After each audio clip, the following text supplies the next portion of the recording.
Coach, congratulations. Average winning margin of 39 points through the 6 games. Ano po masasabi niya sa una niyong parang run through as coach?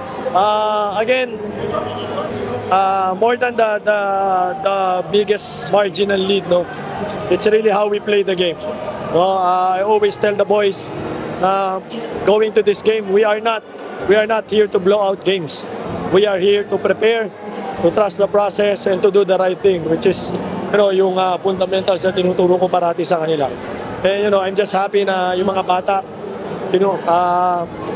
ginagawa nila, no, as much as they can. Siyempre may mga iba't ibang habits yan, pero very happy and very proud of the boys, no, sa lahat ng sakripisyo na ginawa nila for this Yaba tournament. So, yun lang. I'm happy, but more than the margin sa game, every game, it's really how they play the game.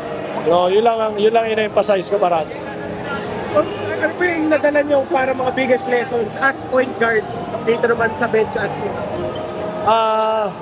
well, it's not enough to play hard and play aggressive. It's really how to think during the game. Yun ang gusto kong iparating sa kanila. Of course, but it's hard, no? Because hindi naman sila araw-araw na sa akin eh. Diba? May pagbalik niyan, may ibang habits na ulit silang gagawin, diba? Sa mga schools sila. But overall, like sinasabi nila, yes, automatic, you will play aggressive, play hard, but you gotta play smart also. Maybe, yun na lagi ko sinasabi sa kanila. Hindi ka nagsasawa na, parang everyday, parang pare-parehas lang yung sinasabi mo sa kanila. Hindi, mga bata yan, kailangan subukan talaga eh. Hindi naman mga pros to na pag sinabi mo na today, tomorrow, gagawin kagad nila. No. Even in practice, paulit-ulit lang kami.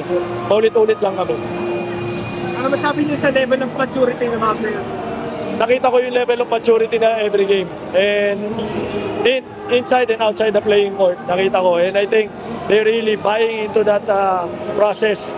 No, na hindi lang ito yung tournament na tinitingnan namin. We're looking at the bigger tournaments and the future tournaments. So, again, this is first step of the process. No? And nalampasan nila yun. So, I'm very, very proud and happy for the boys.